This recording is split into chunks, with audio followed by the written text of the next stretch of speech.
Welcome to another episode of the Student Loan Planner Podcast. Today I have my good friend Chad Carson from CoachCarson.com joining us.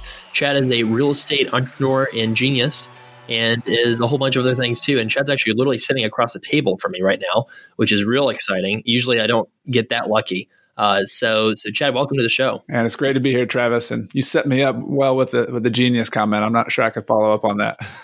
Well, I'd like to first start with you bragging a little bit about your athletic career, because that's something that a lot of people can relate to. Maybe not everybody can relate to being, a bazillionaire and having, all these rental properties, but I think certainly people can relate to college football. So tell us a little bit about your experience athletically. I'm 39 years old now, but my life before adulthood I was a football player, an athlete. I got a scholarship to play football at Clemson University. So go Tigers.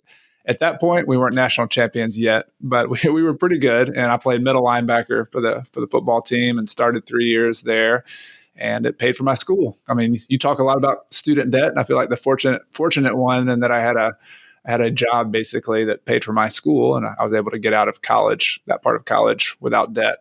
But yeah, it was a really good experience for a lot of reasons. I mean, getting into business and investing, just like mindset of athletics, I think was very helpful, and self-discipline. But it also taught me, like, one of the reasons I got into being an entrepreneur was I was sort of in this, it felt like a corporation being on a football team where you're going to meetings and you always have to be here. It's like the Army or something. When I got done, I was like, you know what? I was a biology major thinking about I applied to 5 med schools.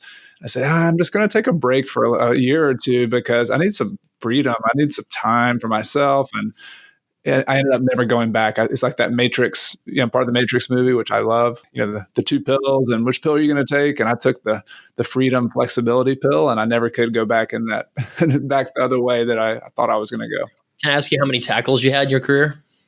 No, I don't remember, but I had a friend who looked it up on the Clemson website and said I still had like top 5 in the history of Clemson or something. Yeah. Why did you go to the NFL? Well, I tried. The NFL didn't want me, but I didn't try that hard. Like I went to some combines. I had a lot of injuries my senior year, and it's a long road. It's kind of like anytime you go to any professional athletics, you have to kind of stick with it, and you have to go to the minor leagues. I could have gone to the Canadian Football League, and to be honest with you, I always dreamed of playing college football. And I really never had aspirations of going pro. And if the opportunity was there, I would have taken it. But when it wasn't that easy, I said, I'm moving on from this and going to something else. Okay. So you took the, the Colton bachelor route, pretty athletic, but you go the fame and fortune route instead of the professional. I guess so, yeah. So you're also very successful in real estate investing. So can you tell us approximately how many properties you own now and when you got started and what your philosophy is on real estate investing? Yeah, so I started right after college when I decided not to go to the NFL and not to go into med school, and just started from scratch there. I can tell you a little bit more about that. But where we ended up now is we have a business partner. So he and I own everything 50-50, and we have it's about 110 units right now. So that we've grown to that, acquired a lot of those in the last few years. But when we started off, I was just trying to make a living as an entrepreneur. So it's a lot like you think about inventory in a store. You got to buy low, sell high. Walmart has to do that, or any store has to do that. That's basically what we did. We would go out and find real estate deals and try to find like the diamond in the rough, try to find something we could get below value and either fix it up and resell it, or in some cases, we would just like sell it wholesale to somebody else, to another investor. So wholesale means instead of it's just a small markup. So like the company that sells the products at a store to the store just makes a tiny little markup, and then the store makes the big, huge markup. We would just find the deals and make a few $1,000, for example, or $5,000 and just quickly turn it. And that's how I made a living for at least 2 or 3 years until we started doing a little bit more, got into rental properties. And I see them as 2 different businesses. Like what the route I went as an entrepreneur in real estate is it's sort of the minority of people who get into that. That's more of a full-time thing. It's basically you making a living doing that. And whereas real estate investment is a much broader kind of audience of people who can get into it. You can get into it really small scale, doing a few properties. A lot of people I know do that. Or you can do what we've done. We've done it full-time and own more units and kind of get into the management of it and doing that as well. Okay. And then the 110 units is like so above most people listening right now in terms of like visualizing that, right? Yeah. People could probably visualize one. So what's an example of one of your first rentals that maybe was all you, if there was ever one that was just you, and kind of what did that look like? Yeah, it's a good question. So my favorite way to get started is the way I got started with rental properties was I was in a college town and I had it's a fixer-upper fourplex building, which means it's one roof with four front doors, four apartments inside the building. You can also find duplexes and triplexes or houses with basement apartments. They're all kind of similar. And so I found this property that needed work and was able to buy it at a good price from a bank, so bank foreclosure. And so I bought it, scrapped some money together to buy that, and had to borrow most of the money to do it, but got it fixed up and got the other 3 units rented out. And then I moved into unit number 2, which is the worst unit in the building. And then the other 3 paid for my mortgage on the property, my taxes, my insurance, even my maintenance. So I was basically living for free in what's called a house hack. It's a big term these days, house hacking. But by me getting started that way is really cool because you have to have a place to live. But I was able to move into a rental unit, live there for a few years. When I got married, my wife, we moved in there together as well.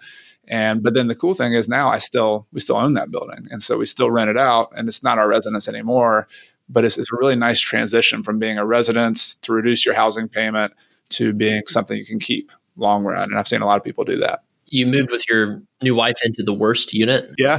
Oh, yeah. She learned early. Like when I picked her up for the first date, I had this old 1995 Toyota Camry. It was all beat up and it had like, I buy houses written on the side of it. So I asked her later, I was like, what'd you think about my car? She's like, well, I didn't think you owned the car. I thought you just drove somebody else's company car and you just worked for somebody else. I said, no, I am the company. That's me. That's what we do. That's pretty funny. I lost a date once over taking somebody to Wendy's on a date. So, yes, it's a good filter. I mean, the frugal thing or the entrepreneur thing, if she had gotten up and got out of the car, I would say, okay, well, that's cool. I have to go find somebody else. Yeah, full disclosure, we're far from perfect here.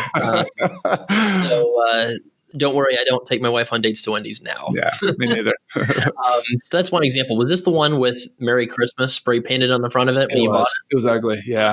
Okay. So that's again, is this an auction or you said it was a bank foreclosure? The bank had just taken it back at foreclosure. And I do a lot of networking in my town. And so I just had another investor who happened to talk to the banker and they had already taken it back at the foreclosure auction, which for those who don't know what that means, like when you get a mortgage on a property, so you have that debt, with a mortgage, if you don't make your payments, the bank has to go through, it depends on the state, but the bank goes through a process of taking that property back legally. And in South Carolina, there's a judicial court case that goes, and so that court case had just happened. The judge had just given the property to the bank because nobody else bid enough to get it. So we just happened to be at the right place at the right time. But that's a pretty common thing. People can look out for this term called REO. That's not REO Speedwagon. It's means real estate owned is the title for it. And so when banks take a property back, they end up putting it on the market, typically with a realtor selling it to somebody else. And that's essentially what I did. I just got in a little bit early. This kind of thing sounds like it could work pretty well if you're in a small, medium-sized town where kind of everybody knows everybody. And, you're not going to have a bunch of hedge fund kind of people in New York that are bidding based off computer models, right? I'm imagining this doesn't work at all in New York City where there's 1,000 people showing up for an auction, but it might work great in these small towns. Well, here's what I mean. The hedge fund thing is a phenomenon where, you and I consider myself a small investor. Even people might hear 110 properties. That seems big, but we are mom and pop investors compared to people who own 80,000 properties like hedge funds. But I think we have competitive advantages as people who are just buying a couple of properties. And one of those is just human to human contact. And so a hedge fund, yes, can come up with millions or billions of dollars to buy a bunch of stuff, but they can't talk to a person one-on-one and connect with them any better than you or I can. In fact, we might be able to do that better. And so there's a lot of opportunities to, yes, network in a small or medium-sized town, but even in New York City, I think people are people everywhere. And there are some people who are going to say, I don't care how much money that person has. I'm not going to sell it to them because they're a jerk. Yeah. Whereas if you sit down and talk to somebody and you're sincere and you show them what you're trying to do, I've just found there's a lot of people who are willing to work with you. And so that's what the competitive advantage we have to have as small real estate investors is talk to people, just connect with people, whether that's the real estate agent, the owner of the property, an attorney who works for that person. That's how you find these opportunities. So basically, you don't be a jerk. Yeah. pretty much, and talk to people. Yeah, don't be a jerk and talk to people. So in terms of tax efficiency, so we got a lot of people listening to this that are very concerned with their AGIs, their adjusted gross incomes, because they're trying to get loan payments that are as low as possible because they're going for forgiveness. And any investments that throw off a bunch of taxable income would actually be a bad thing for them. Right. And real estate gets plugged a lot, both correctly and incorrectly, by a lot of these folks that are looking for tax shelters. And people talk about real estate as the best tax shelter since like Cayman Islands or something, right? So how true is that? Is real estate actually a good tax shelter, and what does that mean exactly? Yeah, I mean, I think we all know there's no like magic silver bullet, right? I mean, there's always good and bad. Real estate in general is more tax efficient than, let's compare it to something else. Let's compare it to if you were just to make a loan to somebody, and you may or may not want to do that, but let's say they paid you 6% interest on a loan. When you make that interest, that 6% interest, that's completely exposed to tax. Like you're going to be taxed at the same rate you would as if you made your job, your salary, or wherever you're working. And that's not a good thing in terms of tax efficiency. So you would consider that a bad tax investment for investing, unless you invested somewhere else like an IRA or 401k or something. Well, real estate, let's say I make that same percentage in rent. Let's say I buy a property for $100,000 and I get back a $6,000, I just pay cash for it. Keep it really simple. I get back $6,000 a year in net rental income. Well, it's not exactly like that interest income because of some of the qualities of real estate that make it more tax efficient. So, for example, one thing that you have is that you have something called depreciation. Sometimes it goes over people's head what that means. It's a tax term, and you're like, I don't really want to pay attention to that. But essentially, what depreciation does is it reduces the amount of that $6,000 that's exposed to taxes right now. It's called sheltering it, and I don't know. We can get into like details of how that kind of works if you want to. Let's slow down on that a little bit. So you said 6,000 of rental income is what we're assuming, and say the property is worth 100,000 maybe to keep the math easy. Yeah. So you got the 6,000 income, and depreciation means that you can take that 100,000 and reduce the value of it over time, right? Yeah. So the IRS actually requires you to do this. So like, when you buy a property, you spend $100,000 on it. But what the IRS says, and rightfully so, like that building is going to be worn down over time. Everything deteriorates. You give it long enough, it's going to turn into dust. And so they have a chart that basically says if you have a residential property, that property will deteriorate over 27 and a half years. Okay. You can't expense that property in year one, but what they will do is they'll say it's actually not $100,000 because the land is part of that. So you have the land as part, and then the building actually goes down in value. So you can depreciate the building over 27 and a half years. And whatever that percentage comes out to, I don't know if you have a calculator, we can figure that out. Yeah, pull it up. So it's about $3,600 if we take 100,000 divided by 27.5. Yeah. So $3,600. So let's go back to our example. We had $6,000 in net rental income. We have $3,600 in depreciation expense. Now we call that an expense, but that money is not going out of our pocket every single year. That money, we already spent money on the property up front. That $3,600 is what's called a paper expense. The good for you as a real estate investor is that basically reduces that $6,000 by $3,600 in terms of what you pay taxes on. Okay, so I'm paying taxes on $2,400. Correct. And the net rental income, is that after interest on your mortgage loan? So that's assuming we didn't have any interest on our mortgage. So that simple example but if you had a mortgage, so if you borrowed some of that money, which a lot of people would early on, you would reduce the amount of net rental income you have. So maybe that goes from maybe let's say you borrowed $50,000 and you had $200 a month in interest. So you had let's say you had $3,000 a year in interest, and so that would reduce that as well. And so you could actually have a loss on the property on paper and not have any taxable income. In general, if you make more money, if you work a full-time job as a professional, you're not going to be able to use that loss that you have on the rental property to offset much of your regular active income. Although eventually you will. Like when you sell the property, you can use it, you can carry it forward, but it's not like a real tax strategy to have a big loss on your real estate and be able to save a bunch of money on your medical salary. It used to be a thing, but Congress caught up with that and changed the laws back in 1987. But you said carry forward. So if I have another rental property that doesn't have a negative loss, I can offset that income with that loss, right? And if I have a bunch of ones that have losses now, eventually my rental income, I don't have depreciation anymore. right? Yes. So I don't have any more depreciation. So now I don't get that write off. So now I have to pay more taxes. Correct. And I could write off some of that loss from early on my income later. So am I hearing that right? Yeah, correct. So it's a passive loss. So if you have passive income, you can use that passive loss to offset any rental income from another property, or if you happen to have passive income somewhere else, you can use it to offset. So there's definitely some benefits of that. I think most people perceive it as this is where the magic silver bullet comes in. Like, I'll make $500,000 a year. I need to buy a bunch of real estate to reduce my taxable income, from my medical income. It's like it doesn't typically work that way. But what it does is that any investment money, any investment returns you make are going to be much more efficient, and you can pay a lot less taxes on those. And that's a good thing. Like, that's one of the biggest drags on your investment return is going to be taxes. And so and real estate is just like built for that. It's really built for being I would compare it to an IRA or a 401k in that way.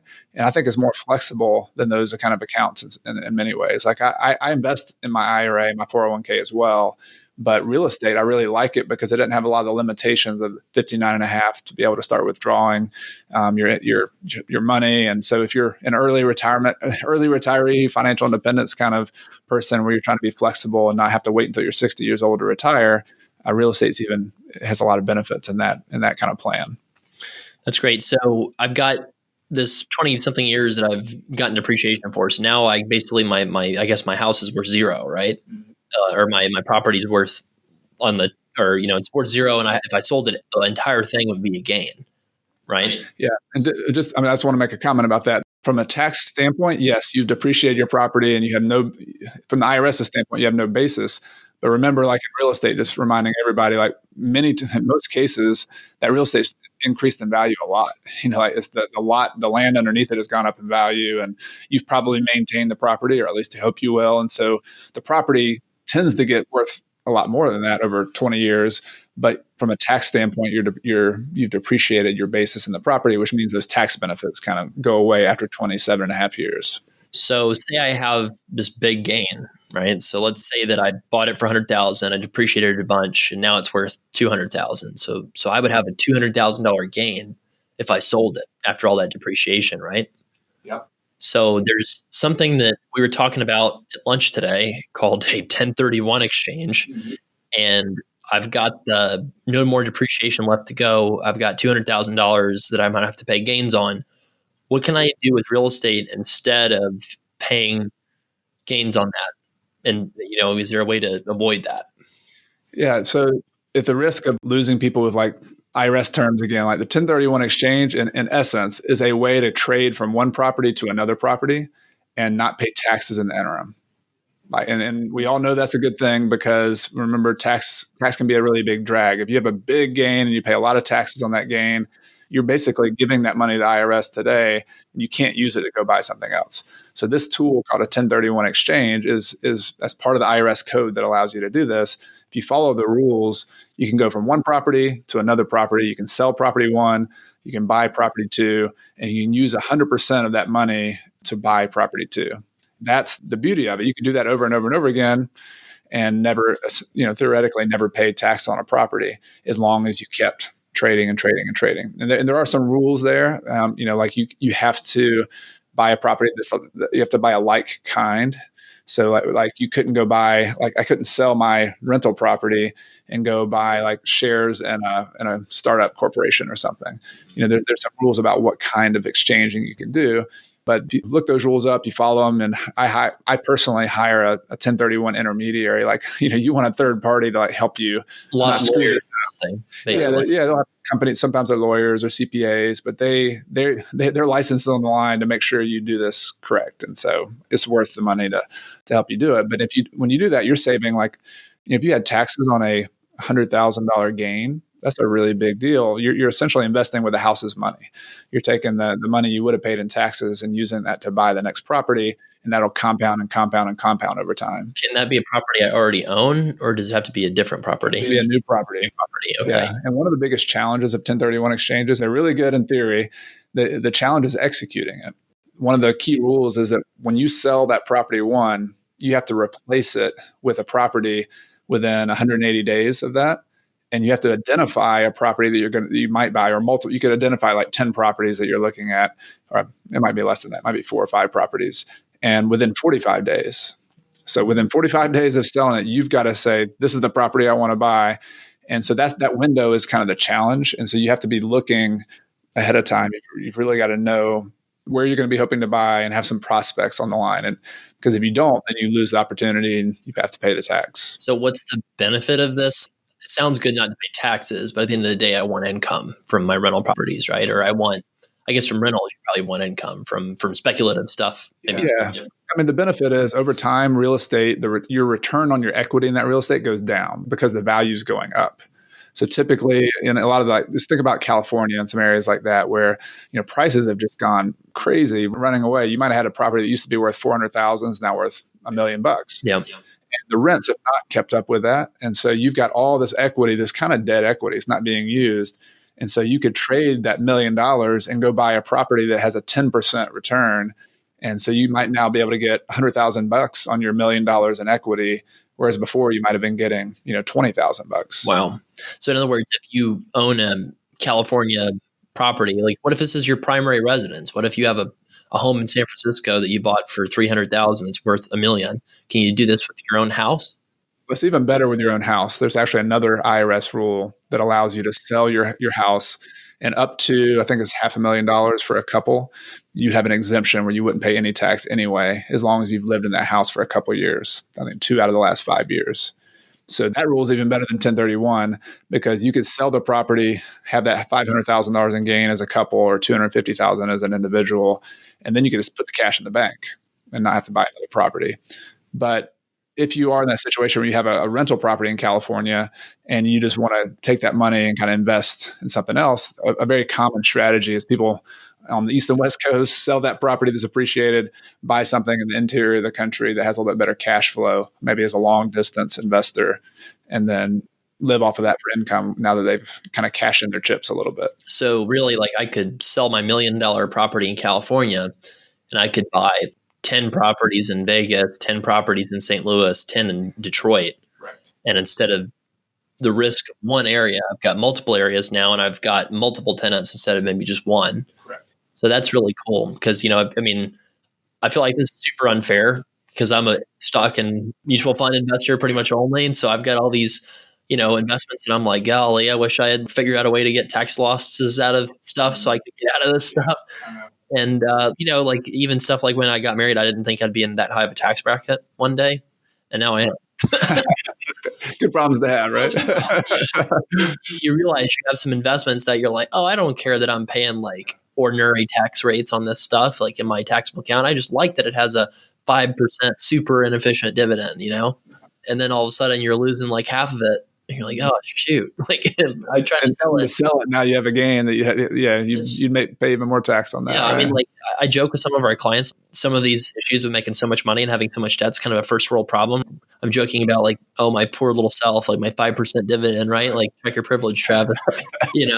But yeah, I'm envious that you have all these cool loopholes. I'm even more envious that you know about them. So you coach people on their real estate investing.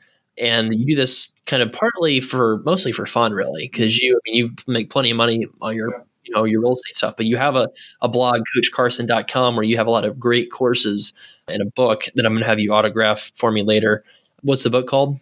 The book is called Retire Early with Real Estate, and I'm happy to autograph it. That sounds good. Yeah, so you can get that on Amazon. So let's say that you've got a dentist, and I think one of your parents was a dentist, right? Yeah, my mom was a dentist for 30 plus years. Yeah. Okay, so you've got a dentist, and she really wants to get started with real estate investing because she likes that she can see it, and she's got a little bit of money going away in a tax bomb account for the student loan forgiveness thing, and she's making her payments on her loans, and she has got $400,000 of debt, but she's got $200,000 of income, and she can get approved basically because she can use her payment on her loans under these income-driven plans, and they let you make that your payment instead of $4,000 a month kind of penalty that they're kind of penalizing you with when you're figuring out what you qualify for your mortgage. Yeah. Okay. Yeah, exactly. So she qualifies for a mortgage. She's found a place, and she has some options in terms of properties. So she lives in one right now that's a $2,000 a month mortgage. what would you suggest for her? What should her long-term game plan be? Like, should she try to start with one? Should she try to go for a multi-unit, like a fourplex is what they call it, I think? What would be the way you would coach somebody whether or not they should be aiming for, a couple properties or 10 or, 100 like you? Yeah. When somebody first talks to me, sometimes I try to talk people out of it. And I know that sounds a little ironic, but my first question for somebody who's a busy professional, which I know a lot of your audience will be, is real estate the right thing for you, time wise and hassle wise? Because your number one wealth building tool is your income and the ability to save your income. So let's just put that on the table, right? Real estate is just going to be a potential vehicle to invest some of that money. And I think it's a great one. But I think the general strategy, no matter what specific technique you would probably use, I think you got to understand that your life is busy and you got all that stuff going on. So keep your real estate strategy as simple as possible. And it would be really nice if you could sort of kill two birds with one stone. I don't know if that's a good analogy anymore, but you can do two things at once. Like if you could turn your residence into an investment, if you're willing to do that, I'm not sure, this is kind of like the Millionaire Next Door where they talked about the doctor who lived in the neighborhood that nobody really knew he was that wealthy. And if you're willing to do that for 5 to 10 years of your life, you can live super high on the hog later on. I think that's just a good strategy. And house hacking is one way to sort of manifest that in the real estate world. So instead of you living in the 4,000 square foot, awesome dream house, just put that off. Put it off for 5 years, 10 years, and live in one or two house hacks. And this could be a fourplex like I lived in if you have them in your town, but very often that kind of inventory is not around. So what you might do is live in a duplex, live in one side of a duplex, or find just a more bread and butter style house that has a basement apartment, that has a garage apartment, something where you can generate some income from your property. I like that strategy. Or even if you can't do that, just live in a modest house that once you move out of the house, you can keep it as a rental property once you move out. So let me see if I understand this. So I have the opportunity right now. We live in this building that's 4 different units in it. Mm-hmm. And you're saying that we could live in one of them and buy the fourplex. And I think there's some sort of rule, right, where the max loan a bank will give you is for a fourplex. Correct. Yeah. So the loan universe out there for mortgage loans, the easiest loans to get, the best loans to get are in the residential mortgage world, which they consider 1 to 4 units. Okay. So as long as you stay within that 1 to 4 units, you can get pretty much the same kind of mortgage you could get on any house. Mm-hmm. So fourplex is the max that I can get a really great, easy to qualify for a residential loan. Is that with even Freddie Mac kind of underwriting or something? Yeah, you can go the different terms, they have Fannie Mae, Freddie Mac, or your conventional, what are called conventional loans, where you put 20% down, get the best interest rate possible. That just gives you the most options out there. But there's also some other programs with low down payments. There's FHA loans, and there's some other down payment programs. Even if you're buying a $400,000 property and you didn't have 20% down, they might have some 5% down and some 3.5% down programs. And so, especially in that first deal, I don't mind. I know that's a lot of leverage, but here you are getting out of debt on your other areas. But you've got to live somewhere, and if you treat your residence like a business, I just think it's a smarter long-term move. And owning your real estate and buying it as if it's an investment gives you flexibility, because if you move 3 years from now, you can keep that and rent it out and have it pay for itself and hire a property manager and not have to, do everything yourself. Yeah, so it's basically just diversification. So house hacking is basically, I live in one of the fourplexes. Correct. And I've got 3 other units. And so maybe I buy the fourplex for say 600 grand. And so my mortgage is maybe $3,000-4,000 a month. Right. So I've got the 3 other places paying me $1,000 a month, and that almost maybe covers my mortgage. And so I'm building up an asset that's worth 600,000 plus inflation over time, as long as your neighborhood doesn't go to junk, Yep. which is possible. It's possible. That's risk, but it's a low risk, I think, for most people. So if it works out, you basically could move out of that, I guess, is what you're saying too. If say you live in that, Yep. That unit, well, I guess you wouldn't sell it. You probably just keep renting it if you have the other 3 you rented, right? Probably just keep renting it, but you could sell it. You could sell it and do 1031 exchange. You could, Did you into a new house that you would live in? Yeah, you could sell that and use your equity to go buy a house that you live in if you wanted to. Without paying taxes? No, so it gets a little complicated. You could save on taxes, yes, because you lived in one out of the 4. 25% of that property you'd be able to save on taxes because that was your residence. And Oh, all this is stuff like I'm kind of giving you what I think just because I read this stuff and I'm a nerd, but like you work with your CPA on all this. I use a CPA. Like I hire a CPA, even though I nerd out on this stuff and read it, it's very important because real estate tax, as much as it is beneficial to you, is one of the most complicated things. Like I've read articles that go like 5,000 words on depreciation and how you recapture it when you sell a property. It gets like super crazy complicated. And it's not for the layman, it's like not that fun to read. So you really need to have your CPA look it over with you. but it didn't have to be bad, right? Like if I have a CPA and I probably can pay him or her a fair price, you know. Especially it's a transactional thing. So you have a CPA help you prepare your tax return, like I do that, and that might be pretty straightforward most years. And then when you sell a property, though, before you go sell it, you'll have a consultation with your CPA and say, all right, what are my implications of me selling this? Like, and they'll show you what it's going to be, and you sort of just use them as a tax advisor. How much does that cost? A couple $100 an hour. Yeah. Something like that. So yeah, $200 to $400 for a consult is a good deal when you're talking like $30,000 in tax potentially. Yeah, sure. Maybe I need to be scared because that's less than what we charge, at least for some of it. Although I would say that we say people a projected average of 50,000 instead of just 20. So that's me justifying the extra fee. The more value, the more it's worth. Yeah, but we charge less than the other ones on the lower debt cases. So we talked about house hacking a little bit. So that's really interesting. I think that would be a really cool way for somebody to get started living this creative alternative lifestyle that most people don't do.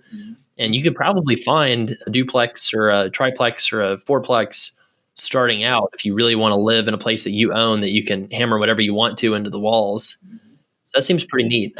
So that's house hacking, right? Like there's generally is it always like a duplex or fourplex, like house hacking for an individual residence, like a single family home? That's probably not as much of a thing. Yeah, there's a little variation on it. I mentioned it for a little bit. Is you can move into a regular house and not rent it to anybody while you live there, but then 2 years later when you move out, you can then keep it as a rental property.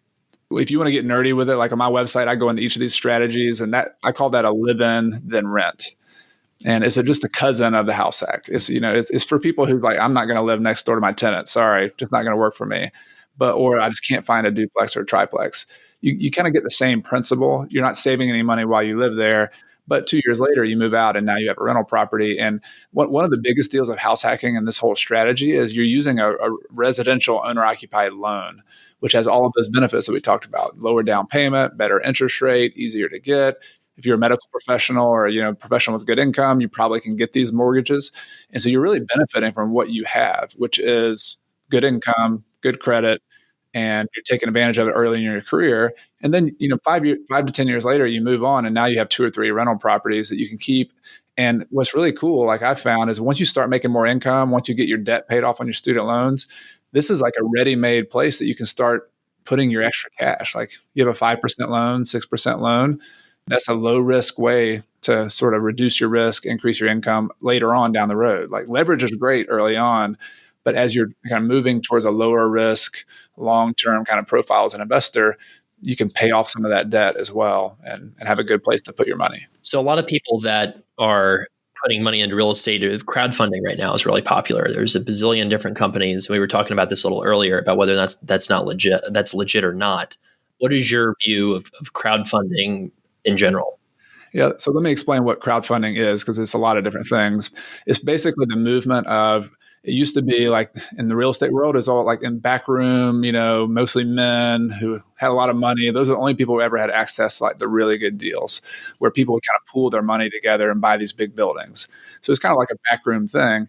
Like the positive part about crowdfunding is it's a more public, internet-based way for you and I and like the general public to have access to to a lot of real estate deals.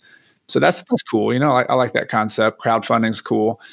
The challenge of it, I think, like the verdict's still out for me. Like I don't know. Like I'm playing around with it myself. I'm doing some things like where I'm making loans to people. Like instead of me making $100,000 loan, I'm making $25,000 loans, or even more. I'm splitting that money up and making like a piece of a bunch of different loans. So I like that diversification of not just one loan with one property. So those are some like positive sides of crowdfunding.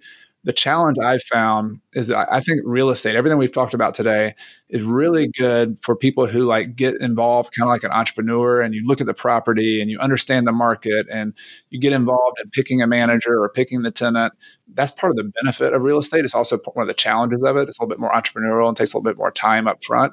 But I think you can use your intuition and your knowledge of the local market to make a good deal. Well, when you go into crowdfunding, like what competitive advantage do you and I really have buying all these deals? And do we really like there's an information issue. Like I don't know that even me, when I'm looking at it, can I really look at all the information they're giving me in that 150-page packet that their attorney drew up and understand all the risk, everything that's going on, in these startup companies. And so I'm just a little nervous, cautious about kind of jumping in head first. And that's for me as somebody who's been doing this full time in real estate for 16 years. I get even more nervous when I see people who are like busy professionals who say, "Oh, this is a way for me to get in," and they just put a ton of money in there. Like I think dipping your toe in is cool. Like try it out, but I'm just not sure. I think you need to be ready to do as much due diligence with crowdfunding as you would on your own deals. And I don't think anybody's doing that. Like if you're nobody, everybody's just pressing buttons and investing and thinking, "Oh, this is a passive way to do it." And I think that's the caution. Like you got to treat it like a business, even though it seems really passive. One thing that was really fun for me to learn about when I was a bond trader is liquidity matters. And what liquidity is how easy it is to get your money out of something. Mm-hmm. So a bank is super liquid. I can get my money out tomorrow. Mutual funds are also super liquid because I can't guarantee the price of what it's going to be, but I'm 100% positive that I can get my money out by selling it. Right. And whatever the stated public value is, I can get it in days notice, basically, if I sell it. So the thing that's concerning for me with crowdfunding, I actually had one of the crowdfunding companies that was kind of early on in my blogging career. I was an affiliate of theirs, and I saw something on their site that said, we beat the S&P, by 10% last year. Did you? Oh, man. And I was so turned off by that. I just sent them an email that said, I don't want to be an affiliate anymore. And they're like, why? And I pointed out that marketing. They're like, oh, well, we don't think it's that bad. And I felt like sending them a response like, I pulled money out of the S&P in a bear market, to pay for something last year. Did you? If any of these crowdfunding things hit a 2008 type crisis, because all this stuff got passed in 2012, right. This stuff could all blow up and people couldn't get their money out. They'd have to take huge discounts to the value. So we'll see. I think crowdfunding might be okay to put maybe 10% of your portfolio in, but I think it's a lot more fun. Like I think the people listening to this, you're either really interested in this stuff and you're either like, listening to Chad with your ears really perked up and you're like, wow, 1031, I can't wait to go learn about that, or you're like, whoa, not for me. I want to know about it so I can know about stuff like to not do. But that's kind of the way I look at it is, either get involved in it and make it a significant kind of third leg of your financial independence journey, or just rely on other things, which is totally fine. So in terms of how active this has to be, that's maybe a big misconception. So property managers, you hire one, you pay them 10% of the rent. They take the calls in the middle of the night from your tenants. What's the true cost of that, and how passive can you be with your own properties? So real estate, I always tell people, is it starts off like a startup. You're starting up a business and it takes a bunch of time. Like you've got to learn, you've got to build your team. And so even if you're a full-time professional, you probably need to set aside at least 10 to 20 hours a week to work on this early on, because there's a learning curve and there's some momentum that has to be picked up. But over time, long run, it doesn't have to always be that way. So for me, I was full-time buying properties, looking at stuff. But then a few years ago, my wife and I and 2 kids went to Ecuador, and I basically spent sometimes a half hour, sometimes 2 hours a week paying some bills and doing some bookkeeping. And sometimes I didn't have to do that. So it can become very passive when you have property managers doing your day-to-day rental management. There's systems for that. You can certainly hire people. You can certainly create spreadsheets and task lists that other people do, and you can just kind of manage the manager and watch what's happening. So that's a very realistic thing. But I think that early kind of getting over the hump of that early stage is what most people will get stuck on. As long as you know that, all right, for the next year or two, I'm getting this thing going. I got to have some time to be able to put into this. And once I get over that hump, great, I'm good. And I think if you go into that open-eyed, you know what you're getting into. That's really interesting. So one idea that I've never heard before, you talked about commercial house hacking. Well, like you put like a billboard on the side of your house or something for, enjoy Coca-Cola and they pay you, I don't know. So commercial house hacking, this is really interesting. And this applies to a lot of the people in this podcast that listen that might want to own their own practice, dental practice, veterinary practice, medical practice or something, or law practice one day. And a lot of times some of the deals involve owning the real estate for that building or complex, or whatever. So what is commercial house hacking? I think we just maybe somebody's made that up before, but you and I were just like brainstorming and kind of made that up as we went. But one reason I know about it is my mother was a dentist and my father was an entrepreneur. And so they actually owned the building where my mom had her practice. She had a partner in her dental practice. And so that dental practice was one entity. It rented the building. It rented that space in the building from my mom and dad who owned the whole building. But that wasn't the whole space. Like they had other space in the building that they rented out as well. And so essentially what my mom did as a dentist was took a kind of fixed cost that you always have, which is your rent on your building, and made money from that by also becoming the owner of the building. So that's essentially what I would call commercial house hacking. It's similar to what we talked about earlier with the residential house hack. Why go move into a house and just throw your money away and make this huge mortgage payment when you could produce income from that property by renting out the extra space? And that's essentially what this is. So whether if you're an attorney, why not rent out, extra office space to other attorneys? Like create, instead of having, if you're going to buy a building, have the space for your attorney office and then rent out the rest of the space to other attorneys, or buy a strip center where you have like 5 retail places. You rent out one, rent out the other 4 to somebody else. And here's the benefit of this. When you go to a bank to do a commercial loan to buy this property, just like in the residential world, there's the kind of risk levels, and the lowest risk loan when you talk to a banker on the commercial world is an owner occupant business. So a business is going to move into that property because they have a lot to lose. They're putting their billboard up there. They're putting their sign in front of there. They're staking their reputation on that. The chances of them leaving when things go bad are much lower than just me coming in and just buying a building just because it's a pure investment. And so for that reason, you'll probably have better loan terms, probably be easier to get a loan. And what you're essentially doing is making money in 2 different ways from your same practice that you already have. That's really interesting. So in other words, you can have other people, other businesses pay down your loan that you have on this building that might be pretty valuable.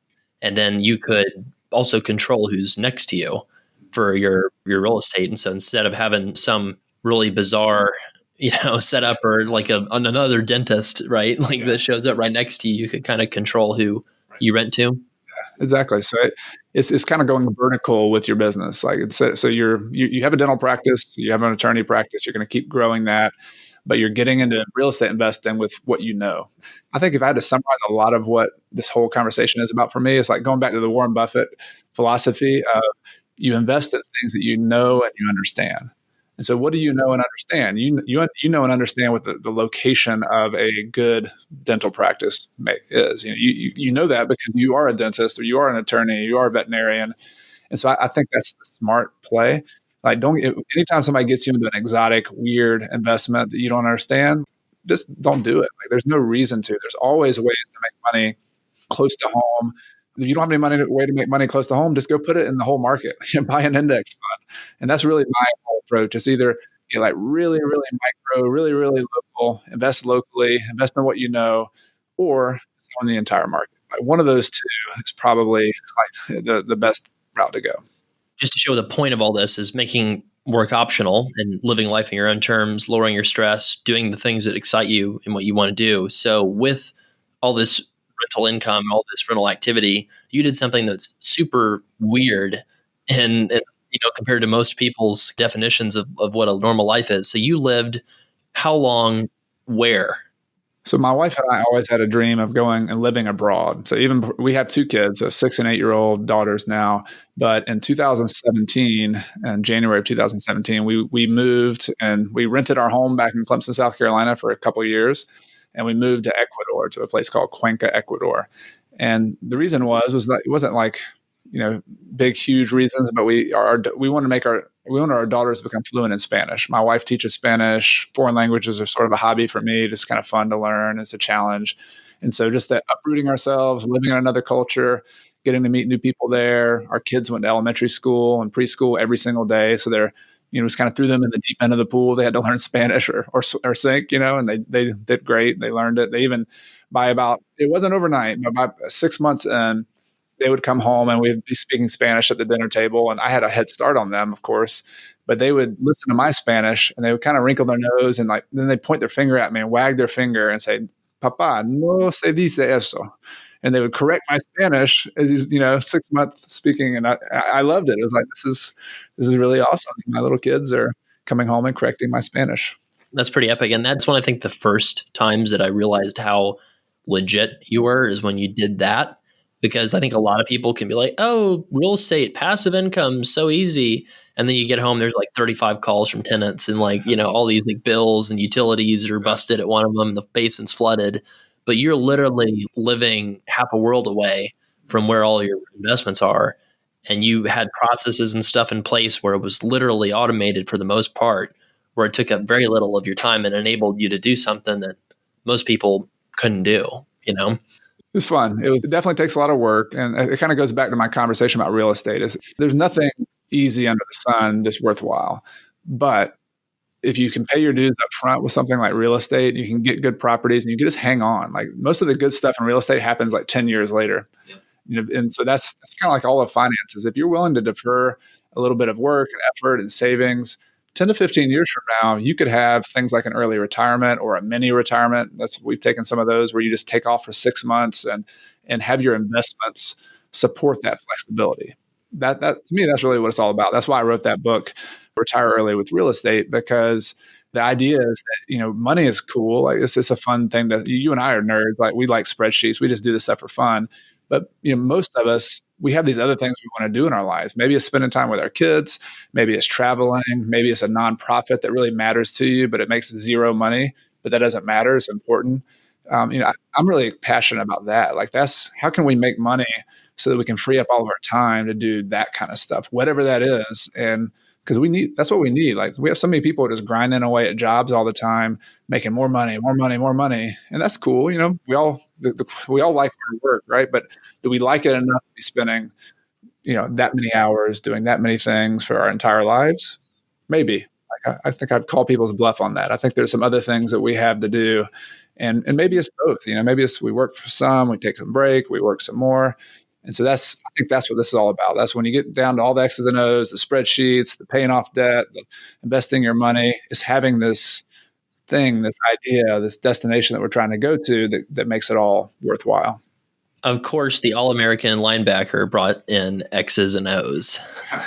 had to drop that in there. So football play analogy, right? If they could see me talking, I was like acting like I was drawing on a whiteboard too. Like I was about to knock this microphone over 5 or 6 times. That's a great branding exercise because you can find Chad at coachcarson.com because he loves teaching people about real estate and not in the we're only going to have you in St. Louis for 24 hours. You got to show up and pay $1,000 for this useless seminar and kind of thing either. It's like legit, very methodical, very dispassionate, not super like promise the moon, kind of like a lot of this stuff is.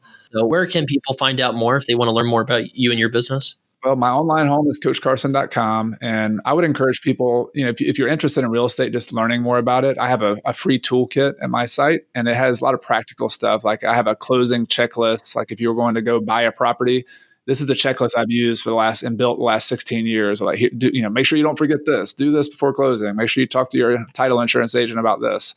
So it's just, there's some tools like that, a closing checklist, all my formulas that I use when I'm analyzing deals, and just some free education and things that you get as part of that toolkit. And then every week I stay in touch with people on my Tuesday newsletter. So it's my way of just updating people what I'm up to. Here's the deal I'm working on. Here's behind the scenes. And if you go to coachcarson.com/newsletter, that's where you can get that toolkit and stay in touch with me that way. That's great. And of course, because people that are hearing this are listening to a podcast, you also have a podcast, right? I do. I got to start talking about my podcast more. So the Coach Carson podcast is something I'm doing every week. And I started in 2019. And it's a conversation about some of these same topics. I talk about financial independence and how to use real estate to do that. I'm going to start doing some interviews. I'm going to hopefully get Travis on the show before long, if I can talk him into that. But a lot of the times it's just me, acting like I'm drawing on a whiteboard, teaching you what I know and sharing what I can, and just helping you, whether it's you buying one property or you buying 50 properties. I just want to help you make some progress and help you make it simple, because real estate can seem complicated sometimes. There's people are incentivized to make it complicated, but in reality, there's some simple things that I try to just break down and give to you that you can go apply and make some money. Thanks for being on the show. Thanks, Travis. Thanks for listening to today's show. You can email us your comments at podcast@studentloanplanner.com. You can also find show notes at studentloanplanner.com/the number of today's episode. If you know that you need a custom student loan plan, schedule one today with one of our team members at studentloanplanner.com/book. Or if you want to learn more, visit /help. If you like the podcast, please share it with someone who owes more student loan debt than you do. Keep calm and build wealth, and have a great week.